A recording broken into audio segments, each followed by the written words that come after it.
Hello everybody, this is Toys R Us and welcome to the first of 2025's Toys R Us Talking About Toys podcast. Now, if I'm being completely honest, I did want to get this done earlier in the week and I need to just basically check on my pretenses because I need to be saying has and was because, of course, it was last year now, which again, it was an incredible year. We'll come to that in a second, but first and foremost, we are on the 2nd of January. A huge Happy New Year to all of you, to your family, to everybody you know. I hope it's a prosperous one for everybody listening and indeed everybody in general, of course. Right, I've got so many things to talk about. It's crazy, to be fair, so I'm just going to kick straight off. Obviously, Happy New Year, and also thank you to everybody for your continued support. It really does mean the world to me. Without you guys, I wouldn't be doing this. I think everybody always comments the fact that, I do genuinely love doing these, which I really do. I would love to do these as special podcasts a little bit more often, but that is one of the things and the plans for the next, or this year coming, shall we say.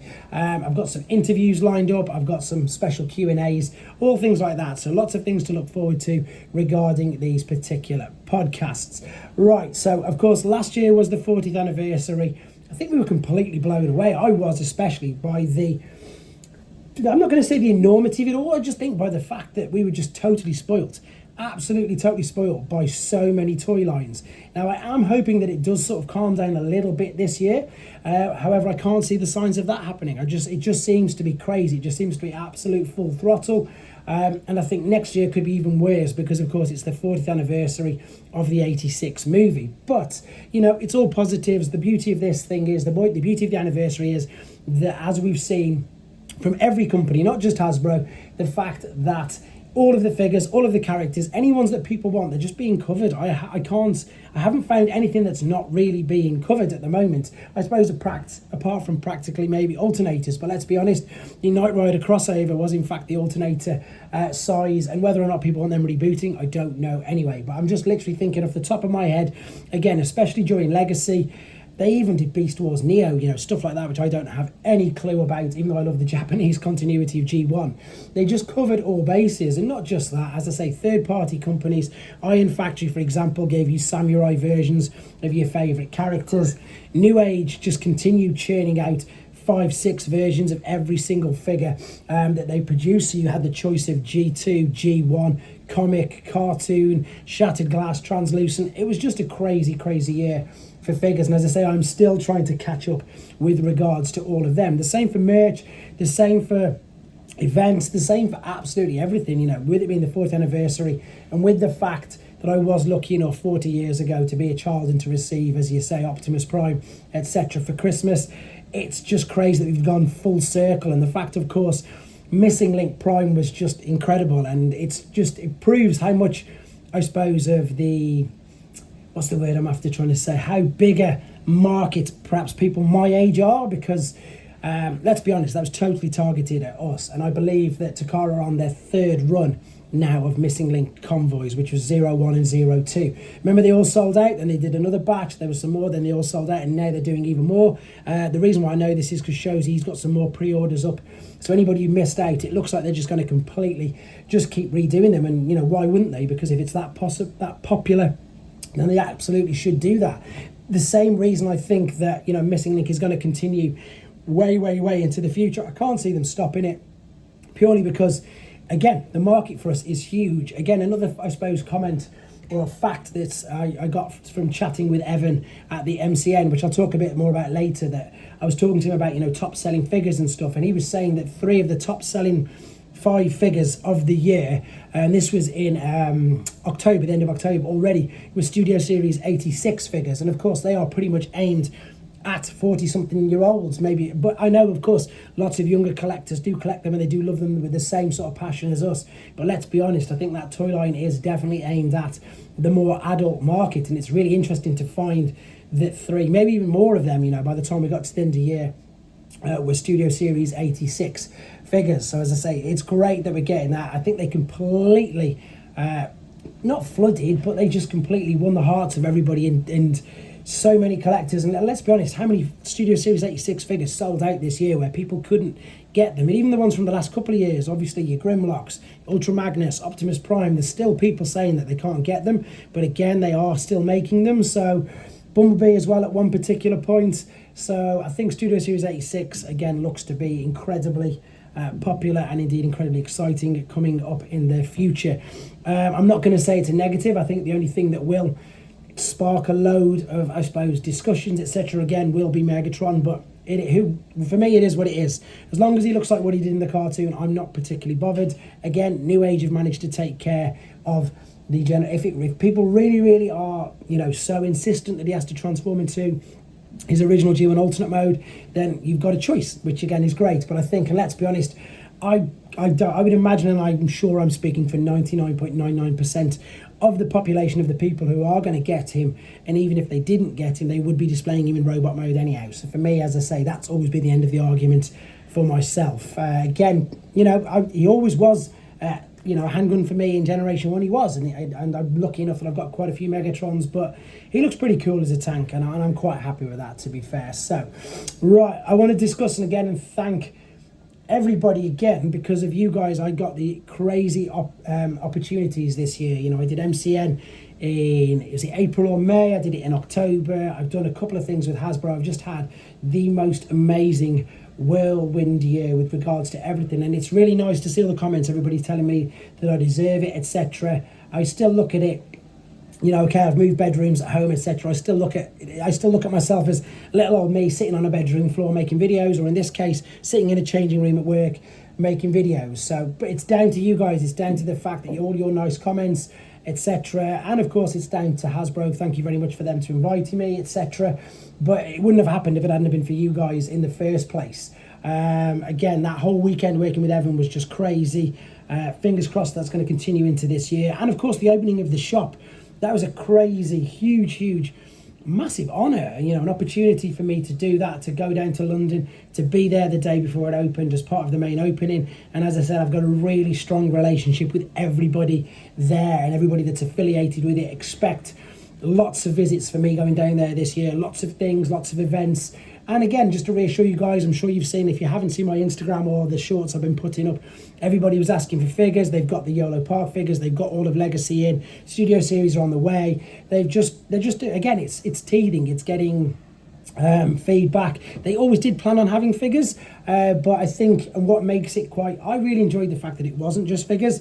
I know lots of people want the figures. I get that completely, but we're quite lucky in the UK with Smith stores where you can walk in and there'd be like a whole huge section of Legacy figures. So they've got them now, so brilliant. And as I say, they've got the Agora models, they've got Blockies, which at the moment are just going crazy. Blocky, everything they seem to touch seems to turn to gold, and they're just churning them out faster than even I can keep up with as well, which is brilliant. And it's one of them things that I can't describe why I like them so much. Possibly because it's just, as I say, I like building Lego, especially with my son and my daughters, etc. But also the fact that it's Transformer characters, so it's win-win for me every single time. I don't want to talk too much about, as I say, things that in the past, because they've all done. And as I say, we've had some amazing figures. And obviously, if you've not seen any of my top 10s of the year, please do check them out. I want to talk about things that, more to come, what's exciting for next year. And I think, as we've already discussed, Studioseries 86, we need to talk about what's coming out this year. We need to talk, obviously, about Devastator. That's going to be incredible. I also like the fact, and I want to give a quick mention, that they've stopped doing 4 waves per year. I like the fact that they're only going to be doing 3 waves. When I say they, I mean Hasbro, which means that there's not going to be any repackages. This should hopefully mean there won't be many figures shelf warming. And I also believe that they are looking at getting in place very, very soon, sort of, I don't know if it was payment plans or, collects a way to basically collect the entire combiner. And I suppose it's like a pre-order thing. The best way I could explain it was how I worded it. For those of you who used to have the Transformers Collectors Club and their subscription service, you could basically sign up at the beginning of the year and you would get 5-6 figures as part of the subscription service, and you'd pay as and when each one was made. I believe, don't quote me as I say, that it's definitely gospel or that it's definitely happening, but from speaking to Evan, and of course this is what he did say in the last interview I did with him, that is something that Hasbro is definitely looking at, which I think is brilliant, because it's going to give people the opportunity to reserve them figures and indeed, make sure that they get all 6 members of Devastator, etc. I've got a note here that I think, and I'm sure you guys will agree, that this is the year of the combiners. Whether you collect third party, whether you collect mainstream, I've just got a mini list here, as I say. So if you're collecting mainstream Hasbro figures, we've of course got Studioseries 86 Devastator, and we've got Age of the Prime Superion. So that's 2 straight off, which is crazy. If we're going into Masterpiece, Masterpiece. Let's go Masterpiece third party first and foremost. So of course we've got Fans Toys take on Devastator, Studio01's take on a Devastator figure. We've got Ocular Max's take on a Defensor. We've got Iron Factory's take on a liokaiser. And we've also seen, as I say, I've done videos this week, that we're going to get Core Class Devastator, Predaking. Computron's going to be a big one this year from a couple of different third-party companies. It's just crazy. It really does seem to be the year of combiners. I'm really excited for it. And I've also got a little note here that I will, and I know that embarrassingly enough, at the end of this month, it will be a year since I started my Kang Gold Predacons, which Adam very kindly lent me because they're not even mine, and I've still not managed to combine him up to Thunder Kang. I've still got the Thriller figure to do, so I will get around to doing that, and I will get around to building not only the gold Predaking, but also the MPG Raiden, which is still sitting there waiting for me to build up as well. So again, I'm just so far behind with everything, but in a good way, because it's things that I look forward to getting around to doing, and things that I look forward to getting, completed, building up, etc. I'm going to basically get all my combiner bots, put them all in their limb modes, and then when the next toys arrive, then they're all ready to go with them. But the problem with that is, of course, it then leads to the review. If I've got the combined mode in it, let's just say I've got Hotspot as a chest. I've obviously just done the review of their take on Groove. If the next figure comes and I've just got a chest to compare him with, it doesn't make the best viewing. So that's the other dilemma that I've sort of got. With regards to events and stuff this year, I can definitely say, of course, I'll be at TF Nation. And I don't mean as a guest, I mean I'm just going there because I love the fact to go there and meet up. Maybe it is the dream one day to be asked as a guest, who knows? In fact, there's no maybe about it. It would, of course, be an amazing dream to be asked to go as a guest at some particular point. I wouldn't even know in what capacity I'd be as a guest. Maybe people would like to ask me questions, I don't know. I'm going to their Minicon in Manchester in March anyway, which is going to be great. I'm going to be doing NEC Toy Fairs. I didn't do the one in December because obviously I've got young kids, and to be honest, I'd rather stay at home with the kids during that particular time of year anyway. And as they get a bit older, I'll probably be bringing them with me to the NEC anyway. And I'm not too sure if I'm going to be actually selling anything, because I think most of my stuff's been gone, to be fair. Again, thank you to the viewers, thank you to the people who buy stuff from me on eBay. It's the reason that I keep my collection constantly recycling and able to get new stuff.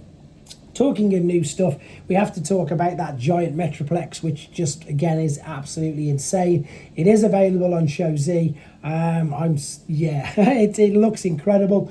We'll discuss that as the weeks go by. I want to see if it sells out, to be fair. I want to see how many people, I want to know how many they're actually making, because we are getting into the realms of insanity with, 4 foot, 5 foot figures, which actually even transform. It's crazy to even think about it. Yes, the Agora model kit for Optimus Prime's huge, but it's a model kit, whereas this Metroplex figure actually transforms, and wow, it's just insane. I believe Fans Toys were supposed to be doing a Fortress Maximus. I don't know what's happened with that. But the other thing as well is that we're getting to the case. I more than ran out of space ages ago, which is annoying for myself because I'm putting things in storage boxes, but there has to be a point. I don't know. I'm sort of on the fence of whether I want Hasbro to keep making Titans, because I don't know where to put them all. But then as soon as I saw Star Convoy, then of course, yes, I definitely wanted that as a Titan. And now we know, of course, we're getting a Redepco of Trypticon, which again looks fantastic. So it looks like there's going to be more things going in the attic, unfortunately. But yeah, again, everything's going to be really interesting next year. This is going to be a little bit smaller than my normal ones because I just wanted to do a bit of a recap of the year. I've just realised another combiner, of course, is Magic Square's Bruticus. That's not written down here, but they're Masterpiece scale Magic Square Bruticus. As I say, guys, it's just going to be one absolutely crazy year. And then, as I say, I think it's going to go just as mental the following year for the 40th anniversary of the movie. Right, I want you guys to tell me what you're most excited for next year. And again, as always, I'm always open to feedback. I'm always open to constructive criticism. And I suppose exactly that. I'm going to sign this off nice and early on a 15-minute quick one for this year. And again, look forward to spending lots more time with you guys, more live streams, etc. in the future. And yeah, bringing to you some reviews of hopefully some figures that perhaps you haven't seen as well. Okay, guys, thank you very much for listening. Take care.